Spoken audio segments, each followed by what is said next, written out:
ഈ ഏതെങ്കിലും ഒരു പ്രശ്നത്തിൽ പെട്ടുപോയ അനിമൽസിന് റേക്കി ഹീലിംഗ് കൊടുത്ത് രക്ഷപ്പെടുത്തിയ എക്സ്പീരിയൻസ് ഉണ്ടോ? ഉണ്ട്. പറയാമോ?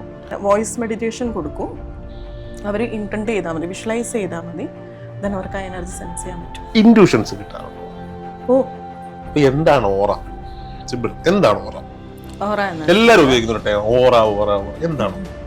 എല്ലാരും ഉപയോഗിക്കുന്നുണ്ടാ. ഞാൻ അപ്പൊ ഹീലിംഗ് കൊടുത്തപ്പോൾ അതിങ്ങനെ പഠിച്ചു എഴുന്നേറ്റ് പോയി. ഈ ബ്രാക്ക് കണ്ണു ഉണ്ട്, എല്ലാം ഉണ്ട്, എല്ലാം ഉണ്ട്.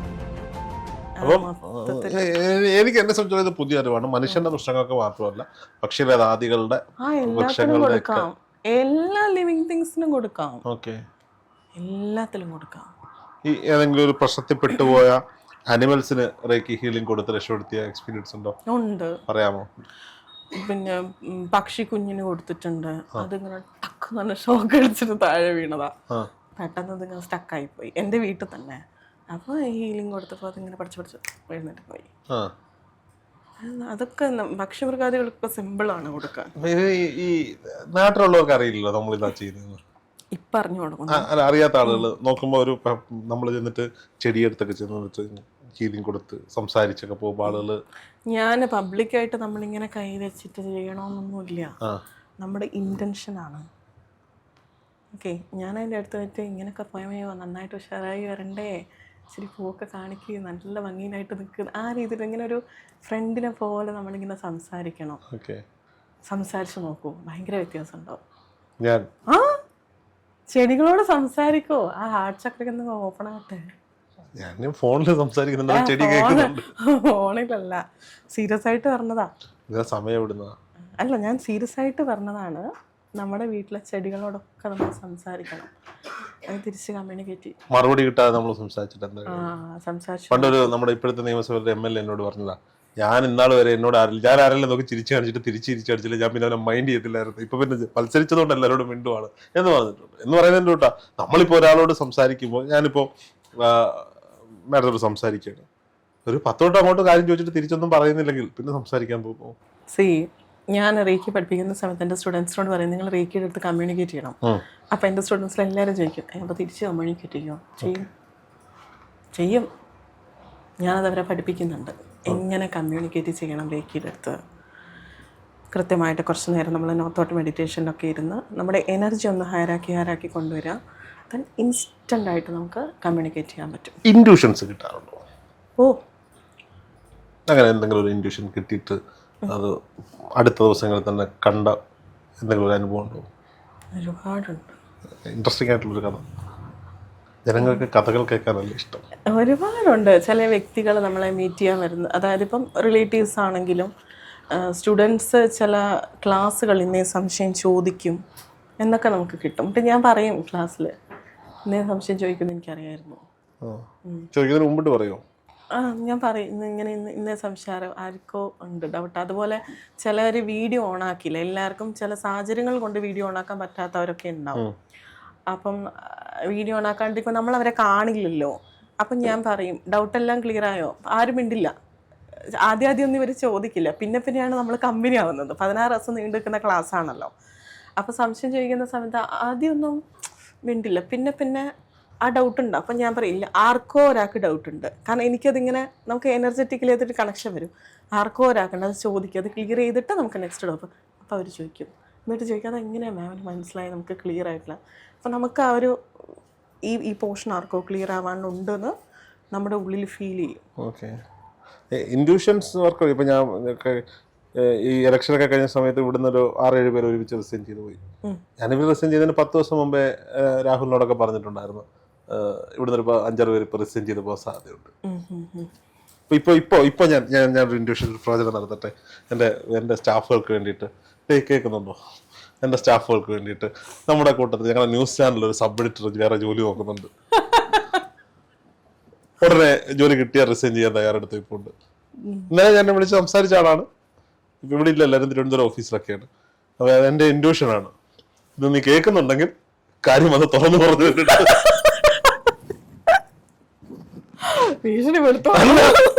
ഇവർക്ക് അറിയാത്തൊരു കാര്യമുണ്ട്.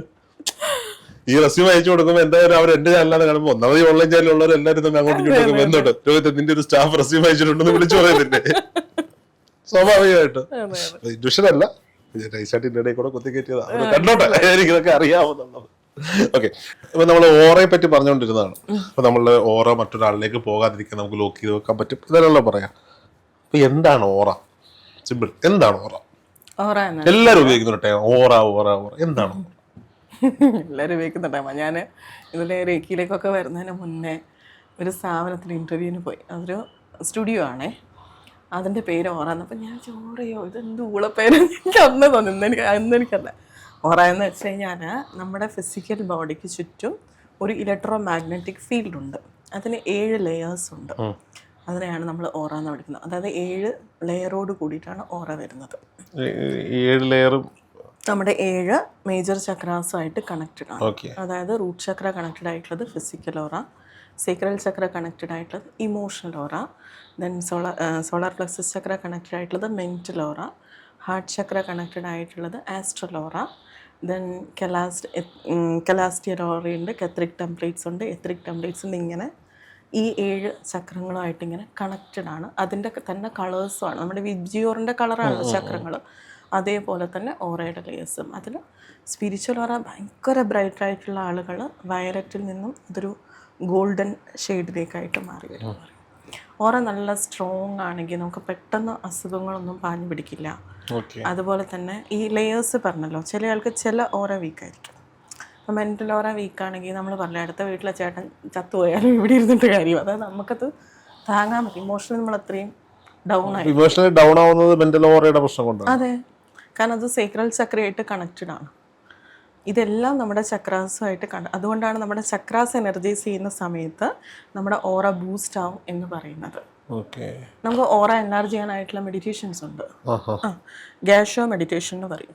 ഗാഷോ അത് റേക്കിയിലുള്ളതാണ്. ആക്ച്വലി ഉസൂയി മാസ്റ്ററാണ് അത് ഡെവലപ്പ് ചെയ്തെടുത്തത്, നമ്മുടെ മാസ്റ്റർ. അത് നമ്മൾ ഡെയിലി പ്രാക്ടീസ് ചെയ്ത് ഭയങ്കര സ്ട്രെങ്തൻ ആയിട്ടുള്ള ഓറയുണ്ട്. പ്രാക്ടീസ് ചെയ്യുന്നുണ്ടോ? ഉണ്ട്. ഓറ ശിഷ്യർക്ക് പറഞ്ഞു കൊടുക്കുന്നുണ്ടോ? ഉണ്ട്, ഞാൻ പഠിപ്പിക്കുന്ന. അത് നമുക്ക് 3rd ലെവലിലുള്ളൊരു സിലബസിലുള്ളൊരു പോയിന്റാണത്, ടേമാണ് ഗാഷോ മെഡിറ്റേഷൻ എന്നിട്ട്. അത് നമ്മൾ ഡെയിലി പ്രാക്ടീസ് ചെയ്താൽ ഭയങ്കര മാറ്റമാണ് ലൈഫിലുണ്ടാകും. അതെന്ന് വെച്ചാൽ നമ്മൾ ത്രൂ റേക്കി ഇൻവോക്ക് ചെയ്ത് ത്രൂ ഇന്റൻഡ് ചെയ്തിട്ട് ആ എനർജി ഇങ്ങനെ എൻലാർജ് ചെയ്ത് യൂണിവേഴ്സിന്റെ അത്രയും വലിപ്പത്തിലേക്ക് എത്തിക്കും. എത്ര സമയം നമ്മൾ സ്പെൻഡ് ചെയ്യണം അതിന് വേണ്ടി? 20 minutes അത്രയും വേണം. 20 minutes ഒറ്റയ്ക്ക് ഇരുന്ന് ഏത് സമയത്തും ചെയ്യാം. കാരണം അത് റേക്കി വെച്ച് ചെയ്യുന്നതുകൊണ്ട് റേക്കിക്ക് സമയപരിധി ഇല്ല. നമുക്ക് ഏത് സമയത്ത് വേണമെങ്കിലും ചെയ്യാം. ചെയ്യുന്ന ഭയങ്കര റിലാക്സ്ഡ് ആയിരിക്കും. ഈ ഗാഷോ മെഡിറ്റേഷനെ ഞാൻ ഗ്രൂപ്പ് ഹീലിങ്ങിന് ഓറ എൻലാർജ്മെന്റ് മെഡിറ്റേഷൻ എന്നിട്ട് ത്രൂ വോയിസ്, കാരണം എല്ലാവരും റേക്കി പഠിച്ച ആൾക്കാരല്ല. സോ അവർക്കത് യൂസ്ഫുൾ ആകുന്ന രീതിയിൽ ഞാനതിനെ കൺവേർട്ട് ചെയ്തിട്ട് ഞാൻ ഇവിടുന്ന് റേക്കി സെൻഡ് ചെയ്ത് ഇവർക്ക് വോയിസ് അയച്ചു കൊടുക്കും.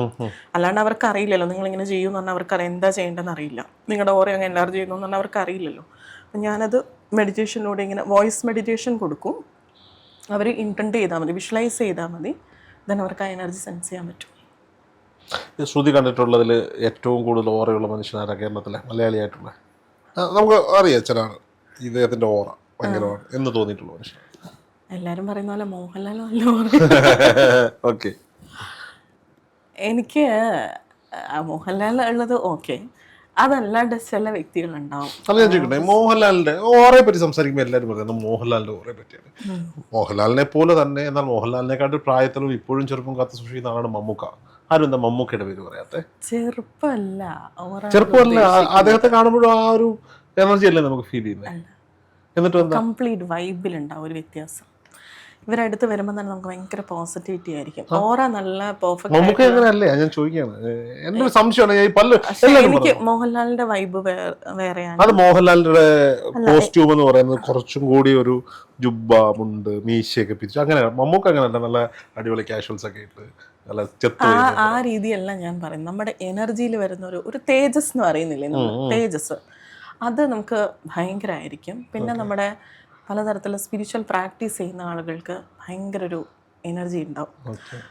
ഈവൻ ചില ആളുകൾ നമ്മുടെ അടുത്ത് വന്ന് സംസാരിച്ച് പോകുമ്പോൾ നമ്മൾ പെട്ടെന്ന് ഡൗൺ ആവുന്നതായിട്ട് ശ്രദ്ധിച്ചിട്ടുണ്ടാവും. പിന്നെ ഓറ ഭയങ്കര വീക്കായിരിക്കും. ഇത് ഏറ്റവും കൂടുതൽ അനുഭവിക്കുന്ന ആള് ഞാനല്ലേ. ചില കർമ്മങ്ങളൊക്കെ ചെയ്യുന്ന ആളുകൾ ചെയ്യണമെന്നൊന്നുമില്ല, നോർമലി ഉള്ള പേഴ്സൺസ് തന്നെ ഞാൻ പറയാം. നമ്മളെ ചിലർ വിളിക്കും, നേരിട്ട് കാണണമെന്ന് പറയും, കാണും, ചിലപ്പോൾ പോവേണ്ടിയിരുന്നില്ല എന്ന് ചിന്തിക്കുന്ന പല സംഭവങ്ങളും. അതേ സ്ഥാനത്ത് ചിലവര് വന്നാ നമുക്ക് അവിടെ ഭയങ്കര പോസിറ്റീവ് അതെ. പ്രത്യേകിച്ച് ഒന്നും ചെയ്യാതെ അതെ, ചില ആളുകളുണ്ട് ഇപ്പൊ ബാക്കിൽ വന്നിട്ടുള്ള ഗസ്റ്റുകളാകാം അല്ലെങ്കിൽ പരിചയപ്പെട്ട ആളുകളാവും, ഇവര് വിളിക്കുന്നത് നമുക്ക് വിളിക്കുന്നതായാലും ഇവരെ കാണണം എന്ന് പറയുമ്പോഴേ നമ്മുടെ മനസ്സിൽ വേണ്ട വേണ്ട വേണ്ട എന്ന് പറയും. എന്നാൽ ചിലരുണ്ട് ഒന്നും ചെയ്തിട്ടുണ്ടാവില്ല, നമുക്കൊരു പ്രയോജനം ചെയ്തു തന്നിട്ടുണ്ടാവില്ല, മറ്റേ ചിലപ്പോൾ എന്തെങ്കിലും പ്രയോജനം ചെയ്തു തന്നിട്ടുള്ളതായിരിക്കും, പക്ഷെ അവരോട് നമുക്ക് ഭയങ്കരമായ ഒരു സ്നേഹം ഉണ്ടാവാം. അപ്പൊ ഞാൻ തന്നെ ഞാൻ എന്ത് വൃത്തിയിട്ടോ, എന്താണ് ഞാൻ ഇങ്ങനെ അവോയ്ഡ് ചെയ്യുന്നത്, അതെന്തോ എനിക്ക് അവരോട് കണക്ട് ആവാനിട്ടായിരിക്കും. അതിനെയാണ് യോറ കണക്ഷൻ എന്ന് പറയുന്നത്. അല്ലല്ല, നിങ്ങൾക്ക് കണക്ട് ആവാത്തതിന്റെ പിന്നിലുള്ള കാര്യം എന്ന് വെച്ചാൽ മേ ബി രോഹിത് എന്ന് പറയുന്ന സോളിന്റെ എനർജി അത്യാവശ്യം ഹയർ ആണെങ്കിൽ ഇച്ചിരി ലോ ആയിട്ടുള്ള നമുക്ക് പറ്റാത്ത എനർജീസിനെ നമ്മുടെ സോള് തന്നെ അങ്ങോട്ട് നീക്കി വെക്കും. പക്ഷെ അവര് പറയുന്നത് അവര് ഭയങ്കര അപ്പൊ ഞാൻ ലോയിലായിരിക്കും, അതുകൊണ്ടായിരിക്കും. അല്ല, നമുക്ക് ഫീൽ ചെയ്യുന്ന എന്താ വെച്ചാൽ നമുക്ക് ഇവര് വരുമ്പോൾ നമുക്കൊരു ബുദ്ധിമുട്ട് ഫീൽ ചെയ്യുന്നത് എന്തുകൊണ്ടാന്ന് വെച്ചാൽ നമ്മുടെ എനർജി ഹയർ ആണ്. അതുകൊണ്ടാണ് നമുക്ക് ഇവരെ അടുത്ത് വരുമ്പോൾ ഇവര് പറയുന്നത് ഇവര് പലതും പ്രാക്ടീസ് ചെയ്ത് ഇവര് ഹൈ എനർജിയിൽ നിൽക്കുന്ന സോളുകളാണെന്ന് അവകാശപ്പെടുന്ന ആളുകൾ പലരുണ്ട്. ഇവര് വന്നിട്ട് അവരെന്തോ വലിയ സംഭവമാണ് എന്ന രീതിയിൽ നമ്മളോട് സംസാരിക്കും. എനിക്കാണെങ്കിൽ ഈ ഭയങ്കര സംഭവമാണ് എന്ന രീതിയിൽ എൻ്റെ അടുത്ത് തന്നെ സംസാരിക്കുന്ന പോലെ ഒരു അക്സെപ്റ്റ് ചെയ്യാൻ പറ്റാത്തൊരു സാധനം. അപ്പൊ ഞാൻ പറയും, മനസ്സുകൊണ്ട് പറയാം, എന്താ ഇറങ്ങി പൊടപ്പില്ല ഉള്ള സത്യം പറഞ്ഞതിനാ. അങ്ങനെ പല ആളുകളെയും നമ്മൾ മനഃപൂർവ്വമായി ഒഴിവാക്കിയിട്ടുണ്ട്. അപ്പം എന്നോട് നമ്മളോട് സ്നേഹമുള്ള ഗുരുക്കന്മാരുണ്ടല്ലോ, സ്നേഹമുള്ള ഗുരുക്കന്മാർ, ഇവര് പറയും രോഹിത്തെ ഒരിക്കലും ഇങ്ങനെ പെരുമാറരുത് പറയരുത്. എന്താ ഓപ്പണായി പറയരുത്, എന്തെങ്കിലും മനസ്സിൽ വെച്ചേക്കണം, പറയാൻ നിൽക്കരുത്. അപ്പൊ ഞാൻ മനസ്സിൽ വെച്ചിട്ട് നമ്മൾ എങ്ങനെയാ പുറത്ത് പെരുമാറാതിരിക്കാൻ പറ്റുക? എന്റെ സ്വഭാവം അതാണ്, എനിക്ക് നീ മോശക്കാരനാണ്, നീ മോശക്കാരനാണെന്ന് ഞാൻ പറയും. അപ്പൊ അവര് പറഞ്ഞത് ഇതിന്റെ പ്രശ്നം എന്താണെന്ന് വെച്ചാൽ ഇവരൊക്കെ പലതും പ്രാക്ടീസ് ചെയ്യുന്നവരാ. ഒരു പ്രാർത്ഥനയിലോ ഒരു പൂജയിലോ അല്ല, അവൻ നശിച്ചു പോട്ടെ എന്ന് പറഞ്ഞാൽ മതിയല്ലോ. പ്രാർത്ഥന വേണ്ട, ഒരാളുടെ തോട്ട് മതി. പിന്നെ പ്രത്യേകിച്ച് ഈ ഒരു മേഖലയിലൂടെ ഒക്കെ പോകുന്നവരാകുമ്പോൾ അത് കൂടുതൽ എഫക്ട് ചെയ്യും. അപ്പൊ ഞാനും ഈ പറഞ്ഞിട്ട് രാവിലെ എഴുന്നേറ്റ് എന്റേതായ പ്രൊട്ടക്ഷൻ ഒക്കെ അടിച്ചിട്ടാണ് നിൽക്കുന്നത്. എനിക്ക് പ്രൊട്ടക്ഷൻ ഒന്നുമില്ല കേട്ടോ, എന്റെ മനസ്സിന്റെ പ്രൊട്ടക്ഷൻ. മൈൻഡ് ത്രൂ എങ്കിലും വേണം. ഇപ്പൊ ചില ആള് സംസാരിക്കുന്ന തന്നെ ഭയങ്കര നെഗറ്റീവ് ആയിരിക്കും. ഓ ഇന്നത്തെ ദിവസം എന്താവോന്ന് പറഞ്ഞാൽ ചിലര് എഴുന്നേക്കന്നെ അങ്ങനെയല്ല, ചിലർ എഴുന്നേക്കന്നെ അങ്ങനെ. പക്ഷെ ഞാൻ എപ്പോഴും പറയും, നിങ്ങളുടെ ജീവിത രീതി മാറ്റണമെന്നുണ്ടെങ്കിൽ നിങ്ങളുടെ തോട്ട് പ്രോസസ്സ് മാറ്റണം, നിങ്ങൾ സംസാരിക്കുന്നത് മാറ്റണം. ഞാൻ ഉദ്ദേശിക്കുന്ന രേഖി ക്ലാസ് അങ്ങനെ, അതായത് വല്ലാണ്ട് വെറുതെ രേഖി പഠിച്ചു പോവുക എന്നല്ല. അവർ ഈ കോഴ്സ് എടുത്ത് പഠിക്കുന്നുണ്ടെങ്കിൽ അവരുടെ ജീവിതത്തിൽ എന്തെങ്കിലും ഒരു ലിറ്റിൽ ബിറ്റ് ചേഞ്ചസ് വരുത്താൻ പറ്റണം. ചിലരങ്ങനെയാണ്, നമ്മൾ എന്ത് ചോദിച്ചാലും നടക്കത്തില്ല, അത് വേണോ, ഇതൊക്കെ സംശയങ്ങളാണ്. പക്ഷെ എന്റെ പിള്ളേരുണ്ട്, രാഹുലായാലും ബാക്കിയുള്ള അരുണായാലും ആരായാലും, ഇവരോടൊക്കെ ഞാൻ എടാ എങ്ങനെടാ രക്ഷോടാ പേടിച്ചേട്ടാ ഓക്കെ അടുത്ത പരിപാടിക്ക് പോവാ എന്നുള്ളതാണ്. അവരുടെ ആ ചിന്തകളെ ഇങ്ങനെ പോസിറ്റീവ് ആക്കി വെച്ചോണ്ടിരിക്കുന്നത്. അപ്പൊ നമ്മുടെ അടുത്ത് ചില ആളുകളൊക്കെ ചോദിക്കുമ്പോൾ പറയും ചാനലൊക്കെ കൊണ്ട് ഓ മോശമാണ്, ചിലരോട് അത് പറഞ്ഞേ പറ്റൂ, ഇനി നന്നായിട്ടുണ്ടെന്ന് പറഞ്ഞാൽ അവരപ്പോഴേ ചിലരോട് മോശമാണെങ്കിലും നമ്മൾ പറയും നന്നായി പോകുന്ന അവർ കുഴപ്പമില്ല, അടിപൊളിയായിട്ട്. കാരണം അവർക്ക് അത് കേൾക്കുന്നതാണ് സന്തോഷം. രോഹിത്തും ചാനലും നന്നായി പോകുന്നു. ചിലർക്ക് അങ്ങനെയല്ല, നന്നായി പോകുന്നത് കേട്ടാൽ അപ്പോഴേ നെഞ്ചുരുകാൻ തുടങ്ങും. അതിനേക്കാൾ നല്ലത് മോശമാടാ എന്തെങ്കിലും അല്ലെങ്കിൽ മോശമാടി എന്നൊക്കെ പറഞ്ഞു പോവാലോ എന്നുള്ളല്ല, അതും നമ്മുടെ മൈൻഡിന്റെ കുഴപ്പമാണ്. അതായത് ഇവനോട് പറഞ്ഞാൽ എനിക്ക് പ്രശ്നമാവോ എന്ന പേടി, ആ പേടി ആ കാര്യത്തെ അട്രാക്ട് ചെയ്യിപ്പിക്കും. നന്നായിട്ട് പോകുന്നു പറയണം. ഇപ്പൊ പല ടീച്ചേഴ്സ് തന്നെ, ഇപ്പൊ രേഖി പഠിപ്പിക്കുന്ന ടീച്ചേഴ്സ് ആണെങ്കിലും എന്നെ വിളിച്ചേക്കും, നിനക്ക് ഈ മാസം എത്ര സ്റ്റുഡൻസ് ഉണ്ട്, നീ എങ്ങനെ പോകുന്നു? ഞാൻ ഉള്ളതുപോലെ പറയാറുണ്ട്. ഞാൻ ഉള്ളതുപോലെ പറയും. ഇവരോട് പറഞ്ഞതെന്ന് വെച്ചാൽ എൻ്റെ അടുത്ത് വരാൻ നിൽക്കുന്ന ആൾക്കാർ തിരിച്ചു പോകത്തൊന്നുമില്ല. ചിലരൊക്കെ പറയാറുണ്ട് ഇൻസ്റ്റാഗ്രാമിൽ കൊള്ളാവുന്ന ഒരു ഫോട്ടോ ഇട്ടാ പിറ്റേന്ന് പനിയാ. ഇതൊക്കെ സാധ്യമാണോ? ഈ പ്രാക്ക്, കണ്ണ് ദോഷം ഉണ്ട്, എല്ലാം ഉണ്ട്, എല്ലാം ഉണ്ട്. പക്ഷെ അത് നമ്മൾ റിസീവ് ചെയ്യുന്ന പോലെ ഇരിക്കും. നമ്മൾ കുട്ടിക്കാലത്തെ കേട്ടുവല്ലേ അയാൾ നമുക്കതൊരു വിശ്വാസം കിടക്കല്ലേ. നമ്മൾ കൊച്ചി മെട്രോ നഗരത്തിൽ വന്ന് കിടന്നാലും അങ്ങനെ ഒരു സംഭവമാണെന്ന് തോന്നിയാൽ നമ്മള് മറ്റേ മുളകും ഉപ്പും കൂടിട്ട് ഒഴിഞ്ഞ് തീ കൊണ്ടിടത്തില്ലേ? ഇടും. ശരിയാണ്. ഞാൻ ചോദിക്കട്ടെ, ഇത് ചെയ്തു പോയി കഴിഞ്ഞാൽ അയാളെ കണ്ണിന്റെ ഇത് പോവോ? പോവാറുണ്ട്. അത് നമ്മുടെ വിശ്വാസമാണ്, നമ്മുടെ സബ് കോൺഷ്യസ് മൈൻഡില് ചിലപ്പോ ഒരു ശകലം പോലും പണം വരത്തില്ലെന്നേ. അത് നമ്മുടെ വിശ്വാസമാണ്. അതായത് ഇത് ചെയ്ത് കഴിഞ്ഞാൽ ഇത് പോയി. അപ്പൊ നമ്മൾ എന്തായി, നമ്മൾ കണ്ണുകൊണ്ട് കണ്ട് ഇപ്പൊ സ്മെല്ല് വന്ന് അല്ലെങ്കിൽ സ്മെല്ല് വന്നില്ല അല്ലെങ്കിൽ അത് പൊട്ടിത്തെറിക്കുന്ന കണ്ട നമുക്കൊരു സാറ്റിസ്ഫാക്ഷനാ. എന്താ സംഭവം അവിടെ നടന്നിട്ടുണ്ട്, വർക്കായി, ഇനി പേടിക്കണ്ട. ഇത് നമ്മളെ ബോധ്യപ്പെടുത്തുന്നതാ. ഇത് ആദ്യം അങ്ങ് ചെയ്താൽ മതി.